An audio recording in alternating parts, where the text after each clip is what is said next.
Olá, bem-vindos a esse canal embrionário.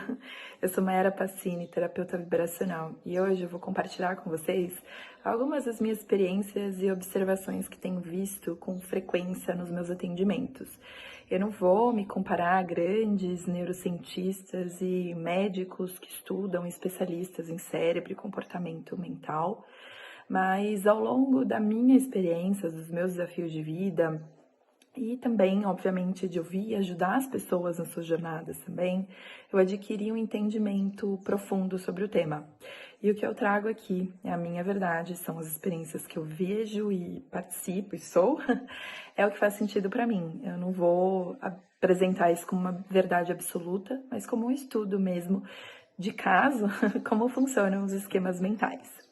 Quando eu enfrentei o maior desafio da minha vida, eu agi de acordo com alguns dos princípios, das ferramentas, inclusive, que eu compartilharei aqui com vocês nesse vídeo. E espero que, de alguma forma, eu ajude, auxilie na jornada, né, contribua na jornada de vocês positivamente. Antes disso, eu vou pedir para você curtir o vídeo, compartilhar, se inscrever no canal e acompanhar esses conteúdos que tocam e acolhem a tua alma. Durante esse período desafiador que eu comentei, eu vivi um tempo indeterminado, até então indeterminado, em um ambiente hospitalar com os meus filhos. Lá eu aprendi que eu não poderia controlar, né, o que estava fora de mim, era impossível, e simplesmente ir lá pegar os meus filhos, tirar e levar para casa saudáveis, lindos, porque isso implicaria em riscos maiores para a vida deles, inclusive. O que acabei me propondo a fazer naquela situação foi aplicar algumas questões que eu tinha visto em livros de maternidade e educação, que era dar o meu melhor naquele momento. E o meu melhor envolvia alegria, bom humor, diversão e, acima de tudo, o meu amor. Para transmitir a tranquilidade e leveza que o amor traz, era imprescindível olhar para mim, né? Olhar para as minhas profundezas e de forma respeitosa e reconhecer que, de alguma forma, eu precisava me desprender, mudar boa parte da minha personalidade para que eu não perdesse controle e deixasse que a ansiedade e desespero me paralisassem. Então foi aí que eu decidi interpretar e me tornar uma Mayara diferente, uma Mayara que lidaria com aquele cenário de forma calma e consciente. O famoso neurocientista Joe Dispenza, que só conheci tempos depois, ele se refere a isso como ensaiar a vida dos nossos sonhos.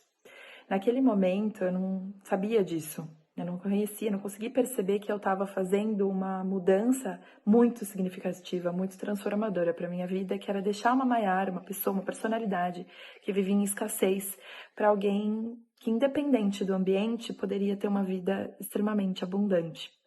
Mesmo que isso para alguns, e até para mim naquele momento, pudesse significar um mundo fantasioso, eu comecei a vivenciar a alegria de ter meus filhos em casa, mesmo quando eu não estava com eles em casa. Eu passei a sentir a felicidade da alta no meu cotidiano, o que me ajudou a encontrar a felicidade mesmo numa UTI neonatal. E por mais insano que isso possa parecer, eu decidi fazer isso e me fez muito bem. Eu consegui enfrentar.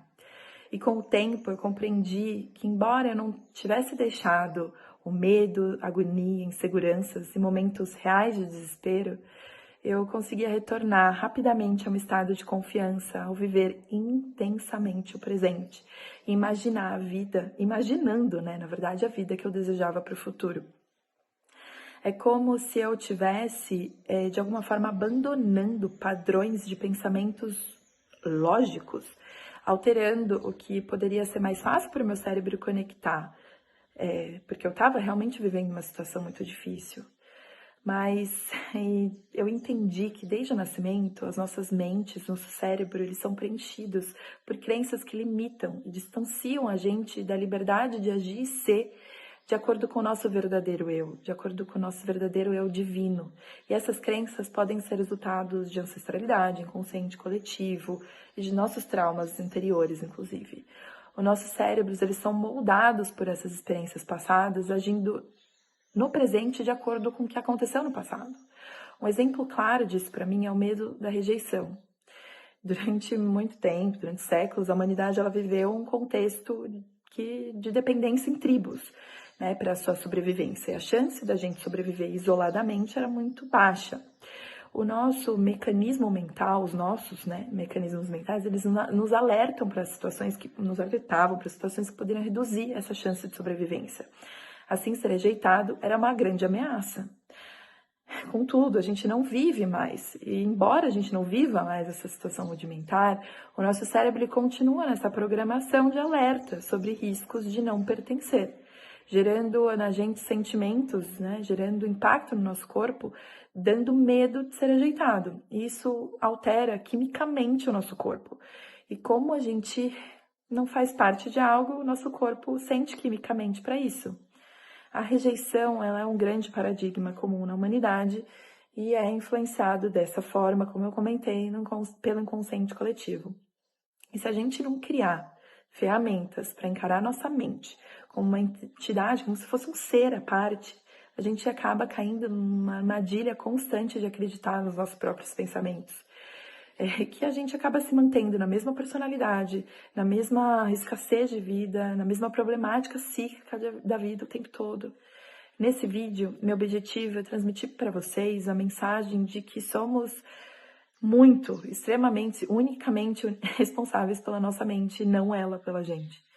E como muitos dizem, a mente mente pra gente o tempo todo.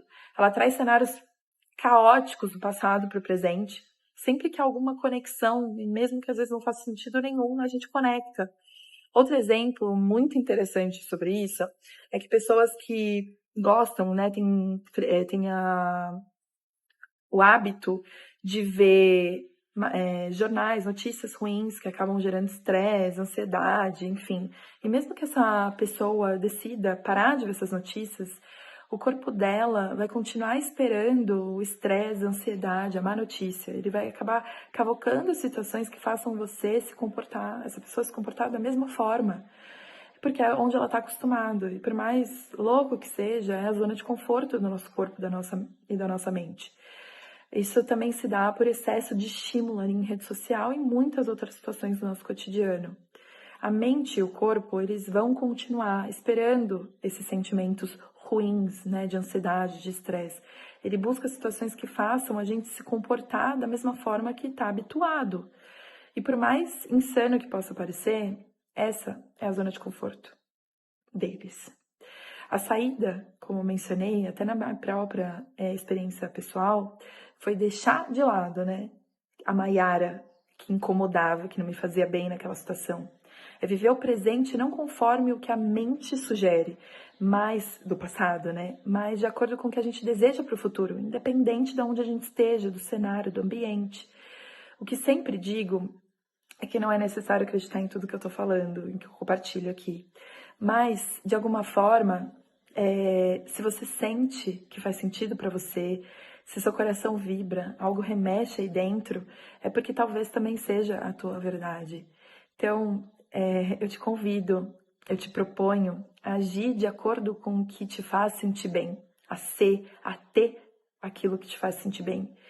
Por aquilo que não faz, reavalie, ensaie ter tudo que você almeja e sonha. Eu brinco muito de acordo com o que o Joe Dispenza, eu vou deixar, aliás, o nome dele aqui nos comentários, que é treinar, ser e viver de acordo com as nossas metas.